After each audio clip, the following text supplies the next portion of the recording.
Once again, good morning, everyone. We'll start our program because I do know that this is such an essential topic to the conversations that we need to have in this region. And so with that, my name is Andrew Hone. I am the president and CEO of the Portland Business Alliance, which is Greater Portland's Chamber of Commerce. And I just want to thank you for joining us today for our October Forum. Everyone here at the Alliance hopes you are well and staying safe as we continue to handle this pandemic day, whatever it is in the duration of it. And please stay safe and continue to help stop the spread of the coronavirus. We also hope that you're staying warm as weather is beginning to change. And a recording of today's forum, just so everyone is aware, will be available and the resources mentioned on our website later today. Of course, none of these events could happen without the support of our members. We have some incredible sponsors, and I want to thank them today. Thank you to our Forum Series sponsor, KeyBank and the Portland Tribune. Joining us today from KeyBank is Theo Fettig. Theo, welcome. Great to see you. Hey, good morning, Andrew. Thanks for that welcome. As Andrew mentioned, my name is Ted Fettig. I'm the market manager and senior vice president for Key Private Bank in the Oregon and Alaska regions. And I want to extend my thanks for joining us today to talk about an issue that has been top of mind, particularly as we grapple with the after effects of COVID-19. At KeyBank, one of our driving forces is our desire to help our communities. Our funding priorities at Key make up 4 pillars: neighbors, workforce, education, and service. This current crisis touches all of them in some ways. And like all of you, we want to be there and help where we can. We recently spent an afternoon serving at food banks, shelters, and other related services as part of KeyBank's National Day of Volunteerism. Neighbors make the difference. KeyBank also supports the community financially through its National Community Benefits Plan. I'm proud of the work that KeyBank does through this plan, where we are investing in our neighborhoods through affordable housing and community development projects, along with mortgages and small business loans in low to moderate income communities. In Oregon and Southwest Washington, the first 4 years of the National Community Benefits Plan has seen a number of community investments that include $669 million in affordable housing and $350 million in mortgages to low-income borrowers. Investments like this can help our community thrive, and we all must work together to do our part wherever our expertise lies. And today, like you, I'm certainly looking forward to hearing from community leaders who are dedicated to addressing this issue day after day as they share their perspectives, updates, and vision for the future. Thank you to the Portland Business Alliance for bringing these programs that address all the most important and relevant issues our community faces. I know we're all going to learn a lot and gain a better understanding today. Thanks again. Thank you to KeyBank for the ongoing support. I'd also like to thank the Portland Tribune, and joining us today from the Trib is John Schrag. Welcome, John. Hey, Andrew, thank you so much. This morning, I'm excited to hear about a program that is 17 months old, but many of you, like me, no doubt remember a headline about Portland's 10-year plan to, quote, end homelessness, which was announced, 17 years ago. So on this topic, journalists definitely struggle with reader fatigue. How do we avoid having people look at a new headline and say, oh no, not another story about homelessness? Today's moderator, Nicole Hayden, who covers this important beat for the Oregonian Oregon Live, continues to find fresh, engaging ways to advance what could be a tired, formulaic storyline. She mixes poignant narratives with facts and context. She's a great choice for moderator. At Pamphlet Media, we, like Nicole, look for opportunities to help our readers connect the dots on this topic. And one way we do that is through our partnership with the Oregon Values and Belief Center. For the past year, OVBC has been working with reporters at the Pamplin and EO media groups to dig deep into their monthly public opinion series and highlight not only the areas in which we as Oregonians differ, but also where we agree. And one of those areas is homelessness. In May, we reported on the survey that showed Oregonians, when given a list of 11 challenges facing their communities, 51% of them selected homelessness as the most important. Number 2, coming in at 16%, was affordable housing. The next nearest categories, unemployment and racial justice, were rated as a top priority, but by just 7% of Oregonians. And while much has been made of the 2 Oregons, on this topic, we are united. When you pair homelessness and affordable housing, 2/3 of Oregonians rate it as their top concern. So how does this break down geographically? In the Tri-County area, it's 67%. In Willamette Valley, it's 70%. And the rest of the state, it's 65%. So keep in mind, these intertwined challenges of homelessness and affordable housing are the most important issues of Oregonians, 2/3 of Oregonians, including 67% of Democrats and 64% of Republicans, a difference within the survey's margin of error. So thanks to the great research from OVBC, we know that there is a broad support in Oregon to reduce homelessness and increase affordable housing that goes beyond partisan lines and geographic zip codes.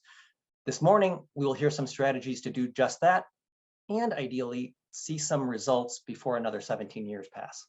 Thank you so much. Outstanding research, and appreciate your comments, John. And of course, these align entirely with the way that our region experiences those prioritizations. So thank you for sharing. I would now like to welcome the chair for the Portland Business Alliance and president of the Oregonian Media Group, John Mahart. John, welcome. Thanks, Andrew, and welcome everyone to our October forum focused on solving Portland's homeless crisis. Question we all have is a start in sight? And we know you're going to have questions, so please share those with us by using the Q&A tool at the bottom of your Zoom window. The only questions we'll be reviewing will be those submitted through this tool, so make sure you use it. Please include your full name, your organization, and the location of your business when submitting your question. Have a comment?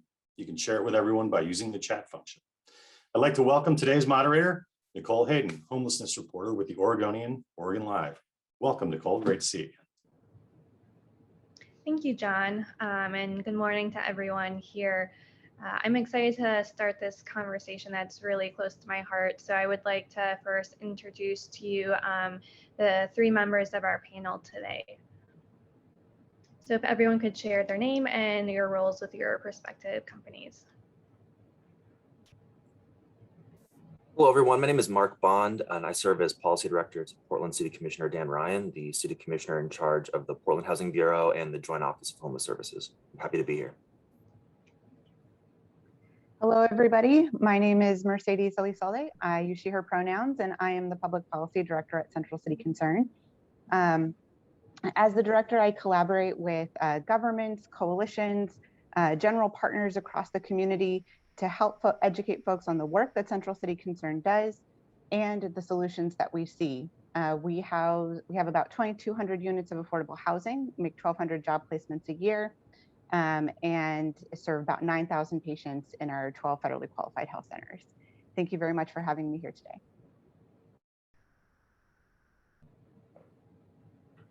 Good morning. My name is Mark Jolan. I use he, him, his pronouns, and I am the director of the Joint Office of Homeless Services for the City of Portland and for Multnomah County. We are primarily an agency that provides funding to a network of nonprofits in the community that deliver a range of services from street outreach to emergency shelter to housing placement and permanent supportive housing services. Thank you to the Alliance for having us this morning, and I look forward to the conversation. Great, thank you all. Okay, let's talk data first to kind of set the scene for everyone. So Mark Jolan, could you start by telling us some of the stats on homelessness in our region? How many people are unhoused in temporary housing or getting assistance? I would be glad to. So starting with unmet need in our community, and the numbers are elusive a little bit, but we do make a lot of effort to understand the scale of the need in our community. Going into July of this year, we maintain a list of individuals who are in need of housing. And we had 2,400 people approximately on the list at that time who identified as being unsheltered, meaning that they were sleeping in a camp, in a vehicle, in some place not meant for human habitation. We also know that we have about 2,000 people a night who are living in an emergency shelter or transitional housing program in our community. So somewhere in the 2,400 number. And again, that's going to be conservative. And then we also know that we have somewhere in the neighborhood of 3 times that many people on a given night who are living doubled up. So they're involuntarily doubled up with family or friends. Maybe they're sleeping on a couch or sleeping in a garage. And those folks often aren't seen, but they're also part of the community that we're trying to serve with our collective efforts to address homelessness. In terms of what we know about the people who are experiencing homelessness, certainly within the unsheltered population, what we see is a combination of long-term experiences of homelessness, often more than a year, and we also see a very high rate of disabling conditions. That can include addiction disorders, mental health conditions, physical disabling conditions. It's increasingly an older population, and it is a population that, as it is across the board with homelessness, we see certain communities of color significantly overrepresented in the population. So African Americans, people who identify as Native American, Native Hawaiian, Pacific Islanders are all significantly overrepresented in that population.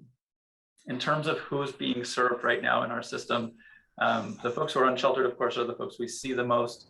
But what we often don't see are all the people who are receiving services, who are in housing, because of the efforts that are being made by that network of nonprofits that I mentioned before. Last year, recognizing the risk that the pandemic presents to our community in terms of a new wave of people becoming homeless, we focused heavily on prevention. We actually saw about 26,000 people who benefited from prevention services.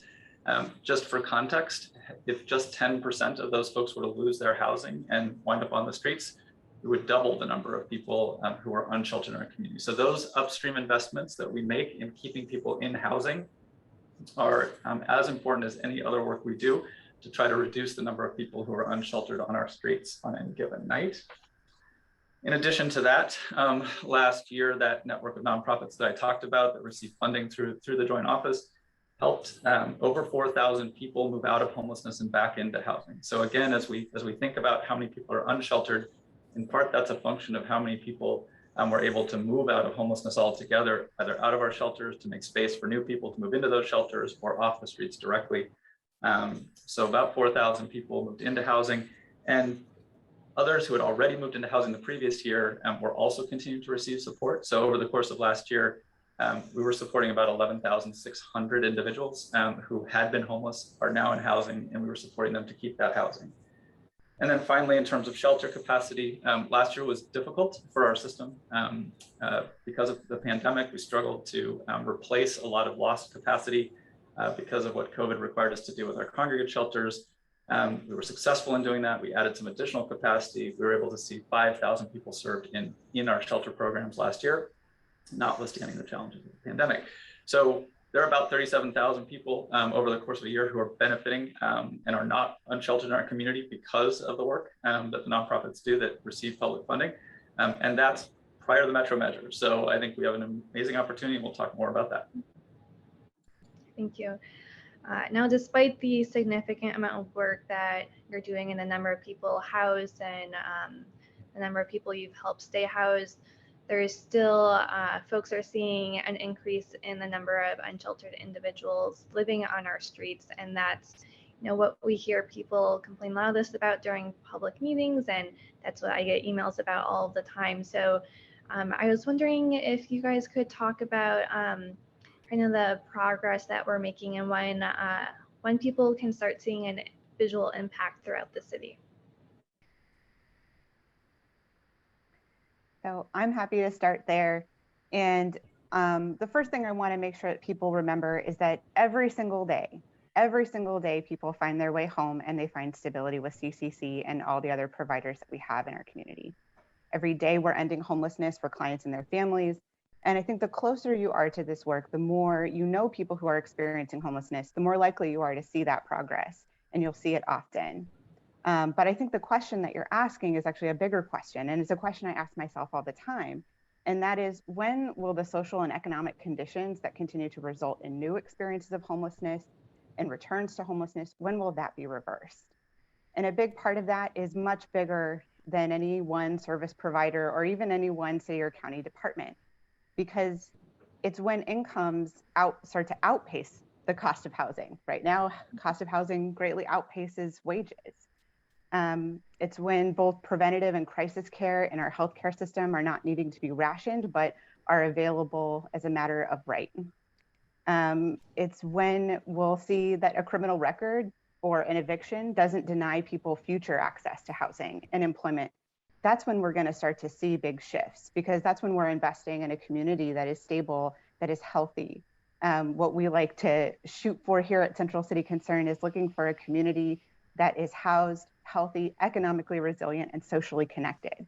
And when we're all making those investments across multiple systems, that's when we'll see dramatic change. When the systems that perpetuate and drive homelessness are working in tandem with affordable housing and homeless response systems, we will see more folks make their way home and stay home. Yeah, thanks for the question, Nicole. And I think to start with my response, I'd actually like to go back to your previous question about data really quickly. It's a really good point to raise, because I mean, as Director Jolan pointed out, there is an immense amount of work that's currently happening to both support folks that have either recently been houseless or who are in danger of becoming houseless. And as a result, it's important to recognize that work is happening. At the same time, it's so easy to not see it because it's not visible. The most visible thing that folks see day to day is obviously the immense number of unsanctioned encampments around the city.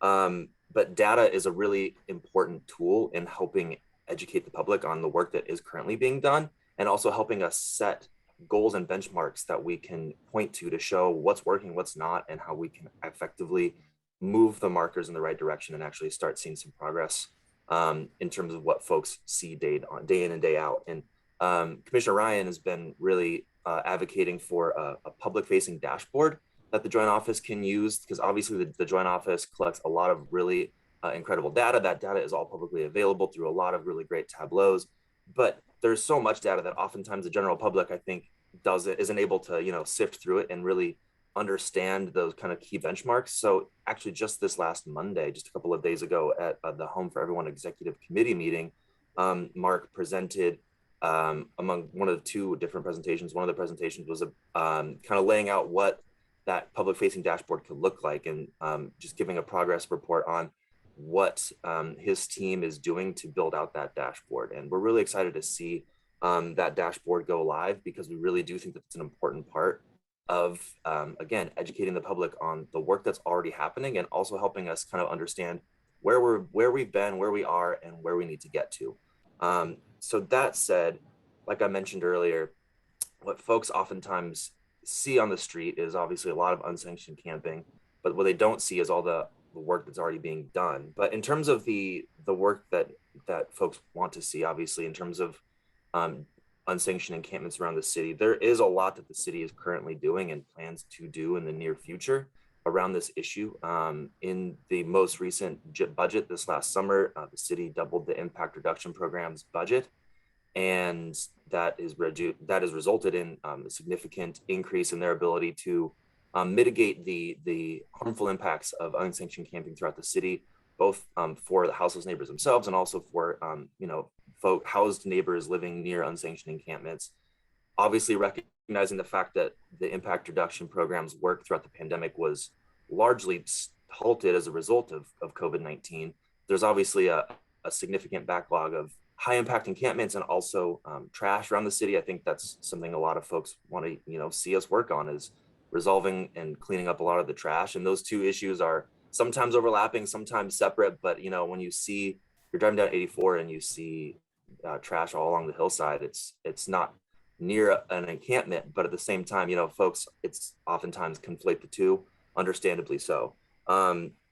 So we are doing a lot to both increase, trash cleanup services and the impact reduction program's work around working with unsanctioned encampments that are particularly high impact, and ensuring that we can reduce those impacts and conduct cap site removals when necessary. And, as folks may have seen, there was some recent press around the fact that the city and the county are currently working to coordinate their budgets around the fall bump. Obviously, it's no secret that the city has an unusually large amount of funds that are available in this fall bump. And, you know, we want to be good partners with the county wants to be good partners with us in terms of ensuring that we can coordinate our budgets and have as great of an impact as possible in this time of crisis. So we're really excited about this. Obviously, we're still hashing a lot of details out, but what I can say is that at this time, you know, the impact reduction program is at the table in those conversations. And I think that folks will see that we will have further increases in budgets and line items that deal with this crisis and will help us address this crisis more immediately. And that we're going to see that scale up citywide and specifically in Old Town. And we're looking forward to just continuing to work with the county in good faith to ensure that we can mitigate those impacts.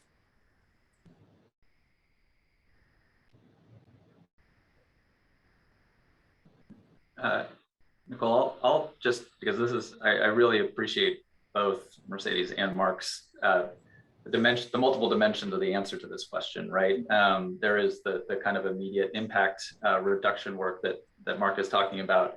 There is the structural challenges that we face as a community, and this is true in cities up and down the West Coast and frankly all over the country. Looks a little different in different cities, but the tensions that Mercedes just identified are not unique to Portland. But we do have in Portland right now a unique opportunity with the Metro measure, the Metro Supportive Housing Services measure, that is generating, we'll see exactly how much, but you know, over $200 million a year for the region, and a significant amount of that is coming into Multnomah County for each of the next 10 years. And it gives us this amazing opportunity to remove what is one of the biggest bottlenecks that we have.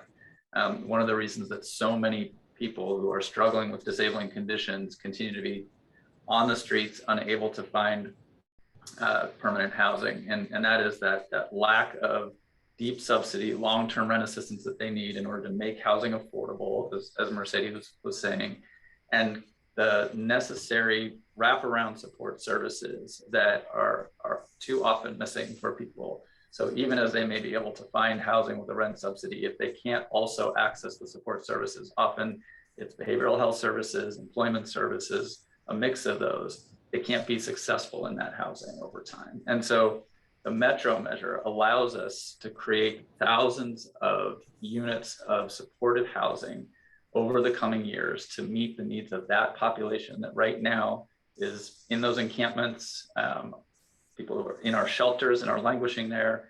And so the resources from the Metro measure just started to come to the counties in July. We have built out programming and are launching quite literally dozens of initiatives with that funding, much of it focused on the creation of those supported housing opportunities, both assigned to buildings and projects that are coming online that we're building supportive housing into, and a long-term voucher program that will allow us to issue hundreds of long-term vouchers to people in the community who have not had that rent assistance resource, and also funding the wraparound supports and partnering with our healthcare system and our health department to better align the healthcare resources that we do have. And so as we move, and this is a today strategy, this isn't a long-term issue, this is work we're doing right now. We're going to start to see the benefits of those investments for those individuals, of course, but also for the community, because those are going to be people who are no longer languishing on our streets. Those are folks moving out of shelters to make space for other people to come in behind them.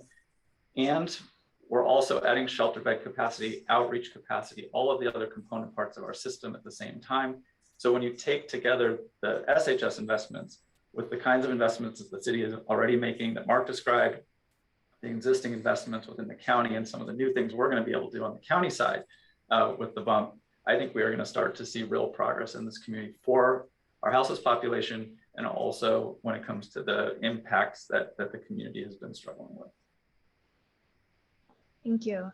So for this next question, I'm wondering if you guys can kind of narrow in some of your examples of what we're offering folks who are unsheltered, to give more concrete examples. So like terms like supportive housing, programming, those might be kind of big terms for people who aren't working in the industry every single day. So just keeping that in mind as we move into the next question. So we're talking about both short-term and long-term solutions, and that can kind of get to be a heated debate sometimes of, do we want to immediately address what we're visually seeing on the streets, or do we want to build structure so we can address this in the long term and build like a more sustainable city? So can you talk about what is the right balance between those two things and how we're addressing it moving forward in this next year? Yeah, thanks, Nicole. I'll kick that question off. Like you said, there definitely is oftentimes, I think, in the media and just in the kind of the public zeitgeist, and like you said, an intensifying kind of debate around how we should be responding to this crisis, whether it is more long-term structural investments or whether it's more short-term interventions. And I mean, I think that it's really important to recognize that it's not either or, it's both and, in my opinion, and in Commissioner Ryan's opinion. We desperately need to be investing in more, short-term shelter, whether that's indoor congregate shelter or outdoor alternative shelter, like Commissioner Ryan's Safe Rest Villages initiative. At the same time, we also have to recognize that there are severe bottlenecks in our shelter system right now, because folks end up sitting in shelter for extended periods of time waiting for housing. And until we have an effective means by which we can move folks through shelter and into housing, we're not going to be able to really see the significant gains that a lot of, that our community at large wants to see. So we really think that it's important and vital that we are making both these short-term investments as well as longer-term investments. I want to leave it to Mark to speak more to the supportive housing services question, because I know he's going to be able to provide a lot more programmatic details than I would. But in terms of our office, we're obviously, as everyone knows, focusing more specifically on the shorter term and more immediate components. Like Mark said, because of the pandemic, our indoor congregate shelters are operating at significantly reduced capacity. So we are, for that reason, and also because we just recognize that there are multiple interventions needed, we're focusing on trying to build out this outdoor alternative shelter component of the continuum of care and of the solutions to the crisis. Commissioner Ryan believes pretty strongly, having had a pretty intense personal experience with houselessness and with chronic houselessness with his brother's passing several years ago. He recognizes that not everybody is ready to go directly from the streets into indoor supportive housing. And as a result, we're working hard to try to create what we see as a systems gap in creating a stepping stone for folks to go from chronic houselessness into an outdoor alternative shelter setting where there are supportive services provided on the ground, where there are healthcare services, behavioral health services, case management services, and most importantly, just dignity and stability for folks who have been living in some really horrific conditions for far longer than anybody should ever have to. So we see the outdoor alternative shelter component of this conversation as one subset of a large array of necessary solutions to getting us to a place where we're seeing movement in the right direction. And that's why the city has been, not just Commissioner Ryan, but the city at large has been focusing on this issue for several months. It's not just Commissioner Ryan, but it's all 5 council offices through our office's Streets to Stability Task Force, which brings all 5 council offices together to work on solutions to the crisis. That's what led us to the Streets to Stability Initiative. But before that, even, we passed the Shelter to Housing Continuum Code change, which really opens the door for not just city or local government, but for private entities as well, to be able to establish outdoor shelters far more easily than was previously possible. That's what we're really excited about. Initiatives like Beacon Village, which is a small 10-pod outdoor alternative shelter program run out in the parking lot of a church.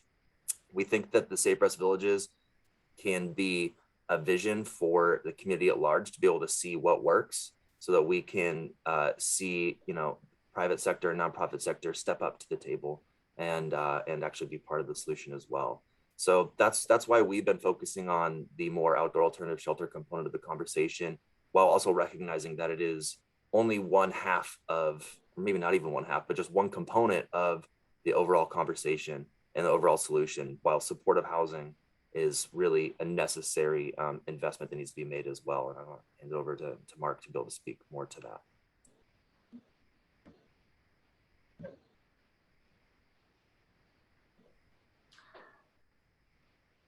Yeah, I'm happy to give a couple of thoughts on this. I think the conversations around short-term and long-term sometimes miss the fact that what we're really looking for are sort of what are the most immediate things that we can do to address the needs of people experiencing homelessness broadly. But right now we're focusing the conversation largely on unsheltered homelessness. So what are the most immediate things we can do?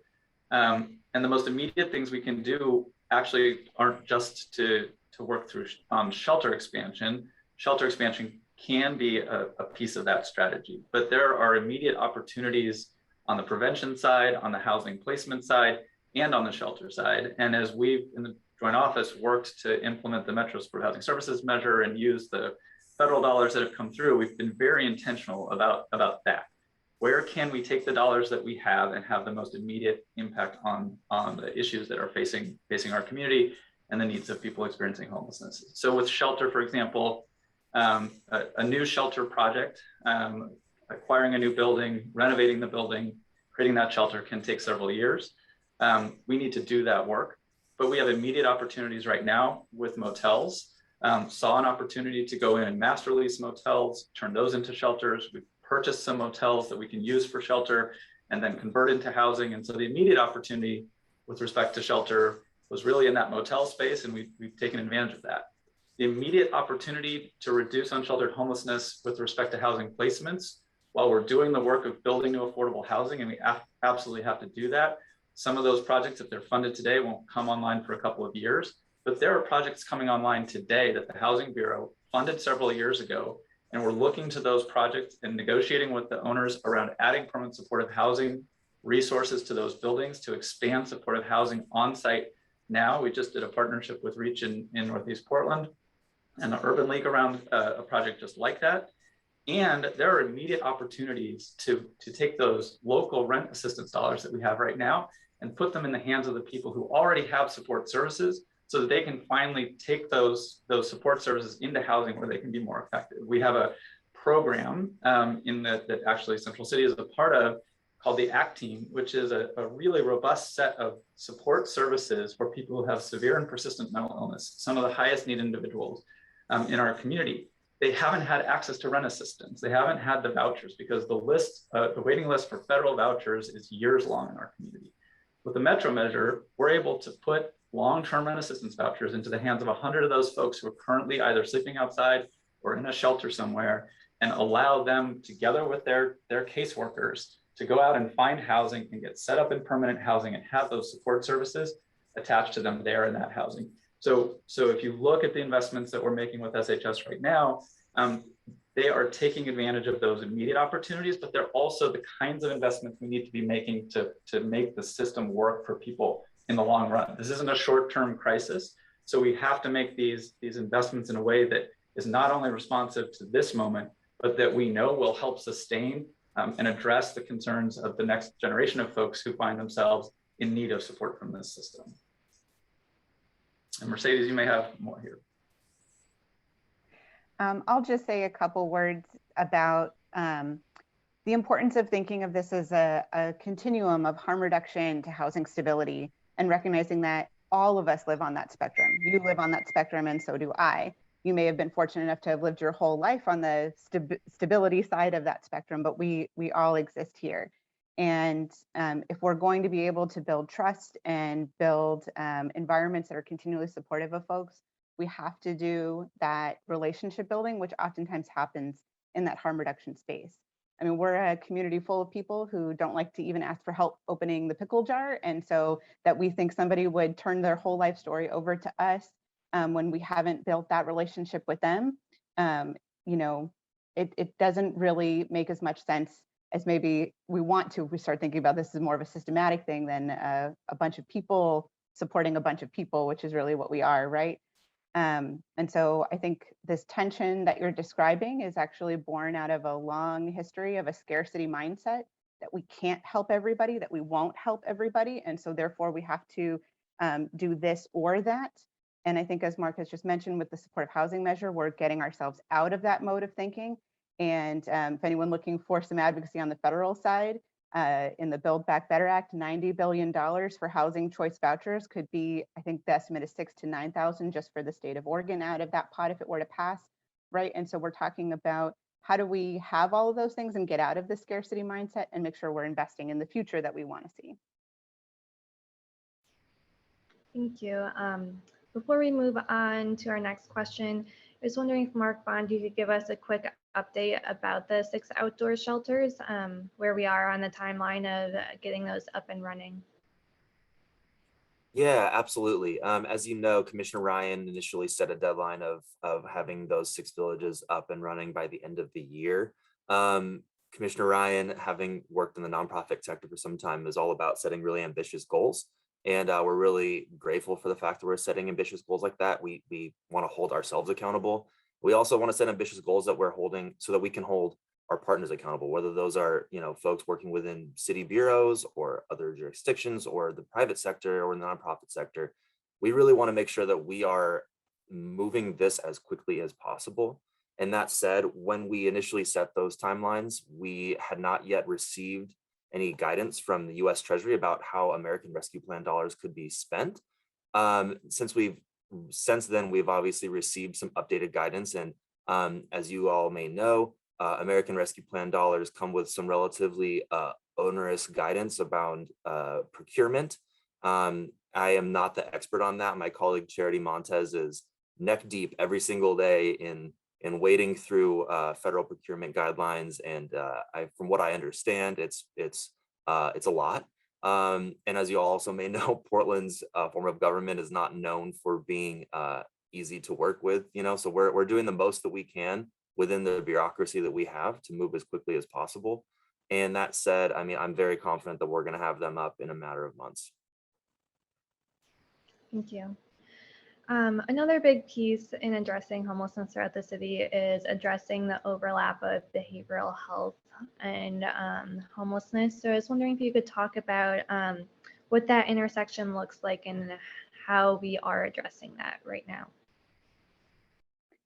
I'm happy to share some words about this. I think this is some of the most exciting work that we're doing in community right now, and it's happening at both the local level in the example that Mark just gave, but the ACT teams, the assertive community treatment, as well as at the state level with the Oregon Health Authority. And so I just want to say that because I think this is a really great area where we're going to see some really innovative and exciting investments in the coming years. At the same time, we have a really long history of a disinvestment in our behavioral health system in Oregon. We've seen about a dozen residential programs across the state actually close. And I know I'm speaking to business-minded people. If you were to take a look at some of these structures, there's no business case really to open up a residential program. It's in the red from the beginning, and it never gets better unless you engage in exploitive activities with enormous out-of-pocket costs for people, which is obviously not something we can do with folks who are experiencing homelessness or folks who are using Oregon Health Plan. So a lot structurally needs to happen in our behavioral health system to make it stable. We're definitely experiencing a workforce crisis within the behavioral health system, which I know is popping up in a lot of other systems as well. And this is, particularly stressful because this isn't an easy area to pivot into. The requirements that we have for staff to be in these positions require oftentimes lengthy education commitments and trainings and certifications in order to do a lot of different types of work. And so that's one of the things that's also happening is we're looking at how can we shift some responsibilities to not have to have the highest level of credential for every intervention we can have, but where can we create more roles for peer supports, health assistants, qualified mental health assistants as opposed to just the providers, and really trying to open that up. Again, I feel like we're seeing a commitment from the behavioral health side and the healthcare side to get into this work.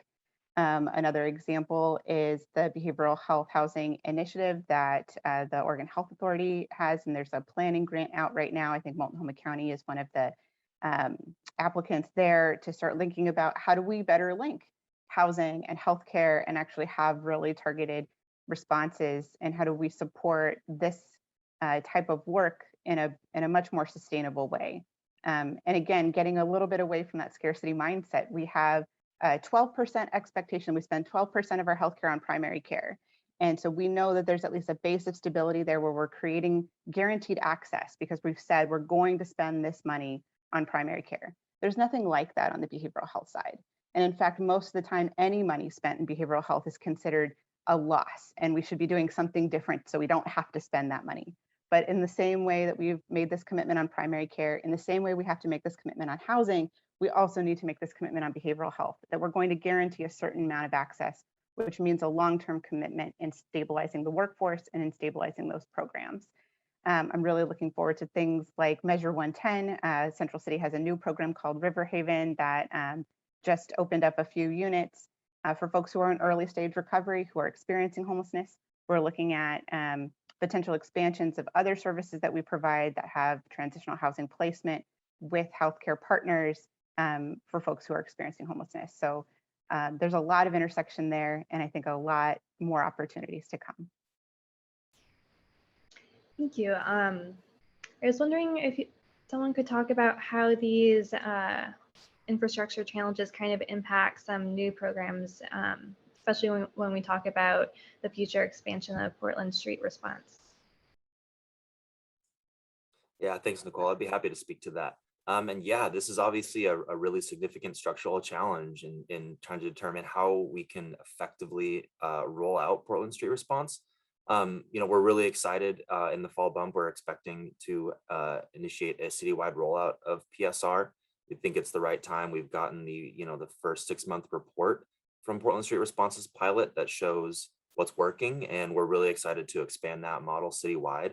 At the same time, obviously, Mercedes raises a really good point in that there is not a lot of the brick and mortar infrastructure needed to ensure that we can help folks who are in severe behavioral crisis find places they need to go. So one of the things that we're working on right now with the joint office is the city has actually recently asked the joint office to conduct not a study necessarily, but an assessment of how we can utilize some of our indoor congregate shelter space specifically for first responders like Portland Street Response, so that when folks are engaged by Portland Street Response on the street, if they are in a position where they would be able to be in an indoor congregate shelter setting, ensuring that we have space for those folks to go directly from the street into that shelter setting.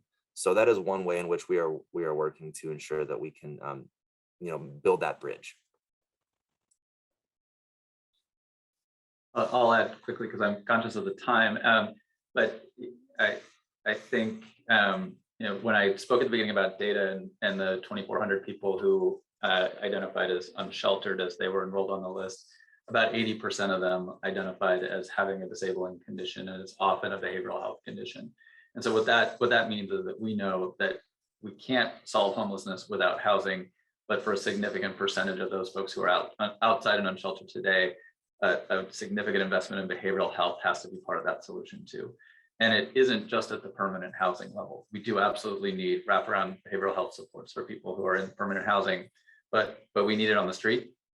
And with the SHS measure, we're building a new second behavioral health focused outreach team, in addition to some navigation teams that have behavioral health expertise and peers. We're bringing more behavioral health supports into our shelters. Our low barrier shelters are designed to help people come inside who have behavioral health challenges that are active. That means we have to give them support there. We're working with the health department to expand the motel and other shelter options that are specifically for people who have severe and persistent mental illness.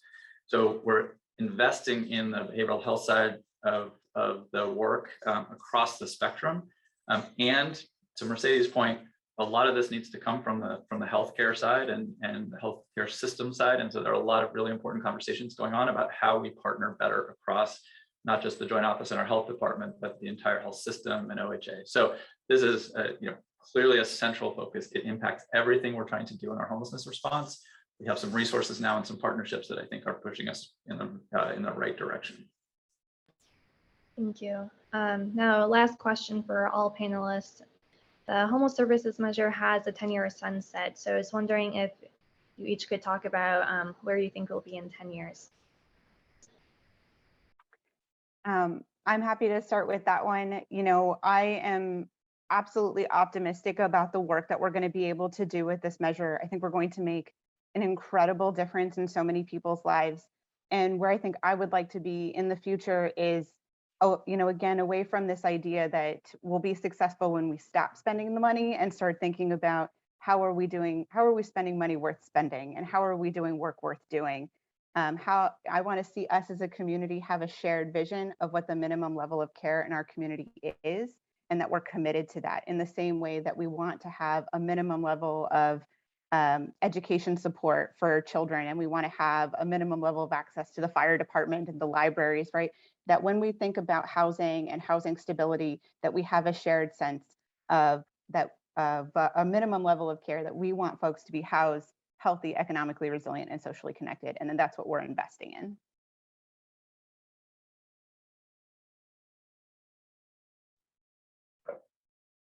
So my hope and my expectation is that if we harness both the focus of this Metro measure on people experiencing chronic homelessness and continue to insist that there be appropriate levels of investment at the federal and state level, both in housing and in the behavioral health services and other support services I've been talking about, that we are going to see a dramatic reduction in chronic homelessness in our community.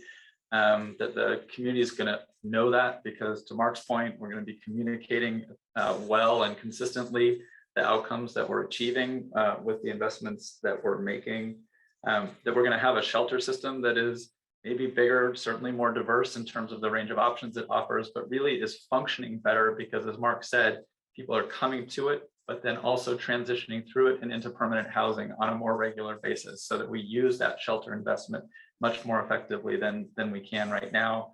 Importantly, I think if we do this right and we stay focused on the racial equity commitments that are built into this measure, it will also be less of a predictor of whether you're going to experience chronic homelessness, that you're from the African American community or the Native community and others that are overrepresented right now.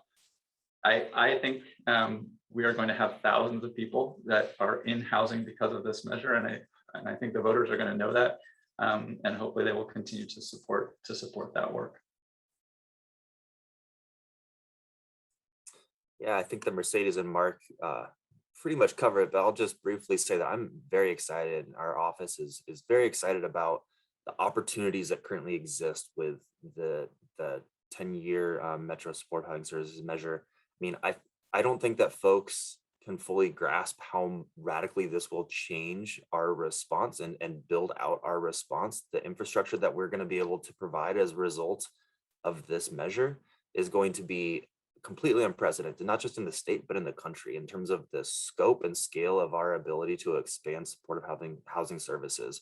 That, coupled with the fact that we are, as Mark said, expanding and diversifying our congregate shelter, indoor congregate shelter, and outdoor alternative shelters options, which, again, I think in terms of outdoor alternative shelter, we're incredibly excited because this is something that we are in many ways leading the country on, as well as we initiate the Safe Rest Villages program and after we've passed the shelter to housing continuum code changes. I really think that those things, coupled again with the state's recent $500 million investment in mental and behavioral health services and a lot of brick and mortar infrastructure that is so desperately needed, I really think that we're going to see a drastically different scenario in 10 years than what folks are experiencing now. And I don't think that any of us can really fully comprehend how drastic that change is going to be. So I'm very much looking forward to working with our partners at the county and at the state and at Central City Concern and all of them other amazing service providers that exist in this space to ensure that we can just build out all of these options and ensure that we are doing everything right to make gains both for our housed and unhoused neighbors. Well, thank you to all of our panelists today for taking time to kind of shed light on some of the behind the scenes stuff that people don't see every day. So I would like to turn this back over to Andrew to take it away and address some participant questions. Thank you so much, Nicole, and also to our panelists. Obviously, it's a highly engaging conversation, and so much of the work you do is daily. You're experts in your field here, and so our members are always asking and coming at this question from maybe just a sense of curiosity and their experiences. And so I think the questions that I'll tease out here in the Q&A will really be, coming from a place of what their experiences as businesses.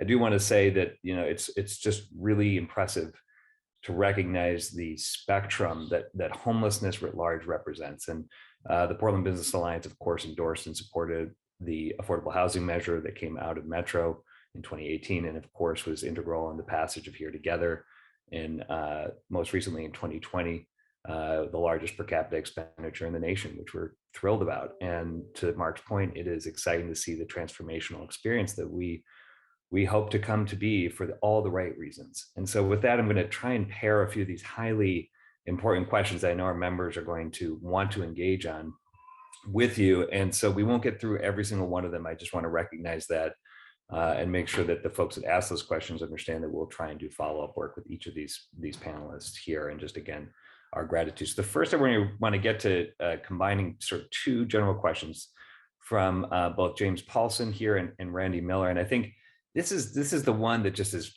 I hear this a lot. So it's both their questions, but something that repeatedly comes up from businesses, which is there is a sense that there are individuals who are living, and this is particular to the unsheltered population. I want to make sure that we're clear on the alignment of what we're discussing, who can, sort of seem to be unwilling or uninterested in accessing shelter services or accessing services altogether, whether they might be going through chemical addiction or mental health or any sort of crisis presently.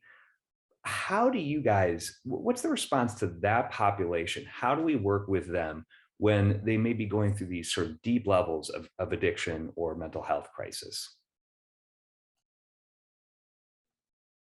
Yeah, I'm happy to start with that. I think I mentioned it a little bit earlier in the questions, which is relationship building. Is that we're talking about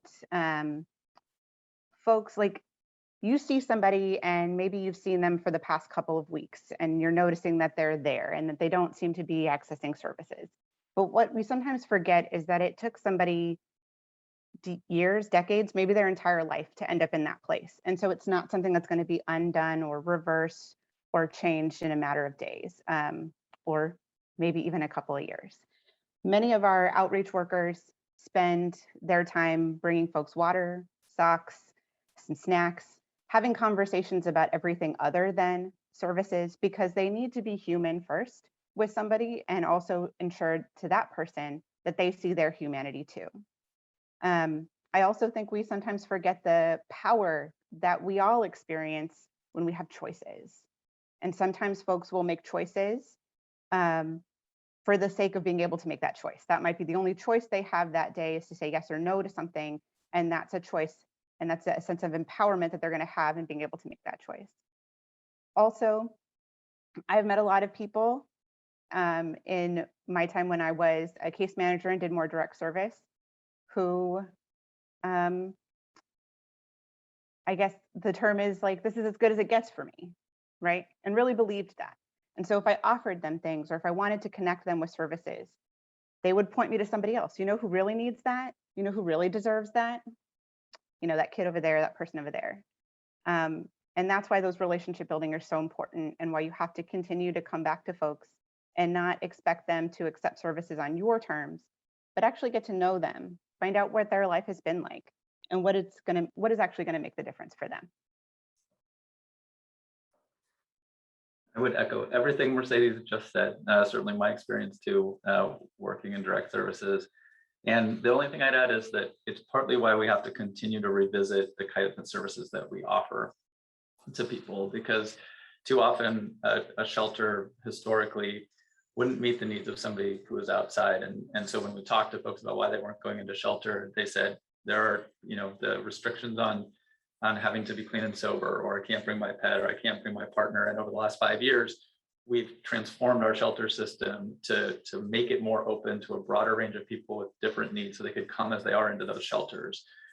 We've talked about the access to behavioral health care. For some folks coming into a congregate shelter, if there's not access to behavioral health care, they're not going to be able to manage in that space. So we've got to figure out how to get the behavioral health services out to people in the encampments, in the shelters. We've got to really recognize the challenges people are facing and taking us up on the offers of service through their lens. Like, what is it that they need in that moment? It may not be a bed in a congregate shelter that requires sobriety, but they could come in. It's just that we're not offering them the right thing. So that's got to be a component of it as well, and helping them understand, once that trust is there, as Mercedes said, that there's actually a path that they can travel and that we will travel with them to success. And for a lot of people, they just don't feel like that's there. And so that's part of our challenge, is to build a system that's really responsive to that diverse set of needs. Yeah, I mean, I could not agree more with everything that Mercedes and Mark have said. I mean, I'll just add on that, there's 1,000 people, 1,000 different stories. Everybody has, as Mercedes said, there's sometimes decades of circumstances that have led folks to where they are. And as a result, it's just so important to both build relationships that are real and tangible and genuine, and also ensuring that we have a wide array of services to meet folks where they are, and ensure that folks, like Mercedes said, have options, can make choices that are more diverse and just more arrayed than we currently have. And that's again why I'm so excited for this this really exciting expansion that's happening. Thank you for those answers. And I think we have time for one more. And it's one that I think we hear this constantly, especially among our members who have multi-jurisdictional businesses, companies that span maybe the globe or at least, different parts of the country. But it's from Marie. Marie, apologies, I'm not going to get your last name right. So I just would thank you for submitting your question.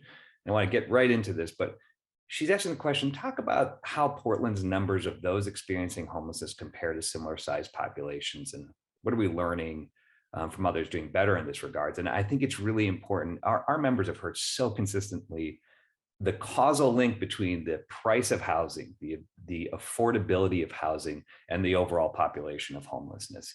And she cites Washington, D.C., which everyone knows is perhaps the most expensive housing market in the nation. And yet when you go to Washington, D.C. and its surrounding metropolitan regions, the visualization of homelessness is not the same. So what is it that they are doing that maybe we're not doing, or are we learning from these best practices to be able to address this distinction? Yes, affordable housing drives the population of overall homelessness, but what about this visual manifestation? I think that's something I hear so consistently. Would love your thoughts on. So I'm going to just drop something in the chat for folks, because, again, this is very much of a nationwide issue, and there are 0 counties in the United States where a minimum wage gets you a housing wage. The state of Oregon, we're about $10 an hour out of step.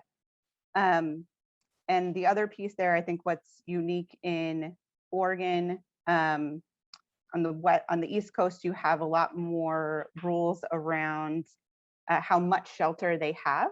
So it's a lot of the same number of folks experiencing homelessness, a lot of analogous numbers across the state. Some communities just have more shelter than others. About half of the people in Oregon who experience homelessness are experiencing it outside, and that is what makes it more visual. So the only thing I would add, and we certainly spend a lot of time talking to other cities and sitting with their leadership and trying to learn from them. There are just some places where beyond shelter where we're trying to catch up, or where other communities are set up a little bit better than we are. So if you look at sort of as a state, how we compare to other states in terms of access to mental health care, for example, or addiction treatment services, we fare considerably worse. So that's a factor. If you look at how, obviously our housing market is, so there are a number, because as Mercedes started with, the drivers into homelessness aren't only housing. There are multiple sort of systems that end up failing people. As we understand what's going on in our local community, we have to look there too. We also have had a challenge, and one of the things that I will say is exciting about the Metro measure is, that we've long had a regional challenge, at least a statewide one, but certainly a regional one, but not a region-wide response. And so in terms of what you see in Portland or Multnomah County, I think once we build out a truly regional response, and Washington, DC I'm not as familiar with, but I know that they work differently than we do here. I think we'll start to also see less of the unsheltered homelessness concentrated in Multnomah County as folks move inside, but also receive services in the places that they find themselves becoming homeless. So there are a number of things that go into the change dynamics beyond just housing market or shelter capacity, although those are both important components of this as well.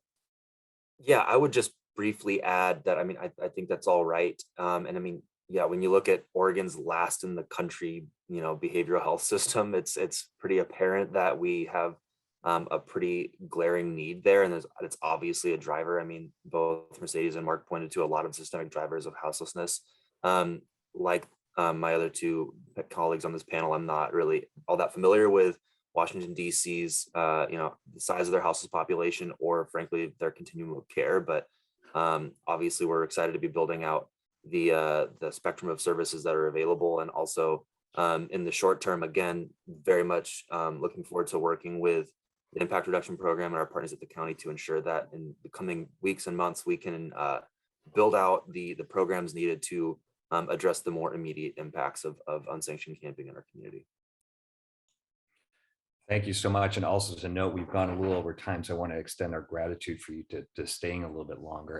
And I would want to end for all of our members and just a note to each of you, and including Nicole, who's covering this as a critical issue for our community.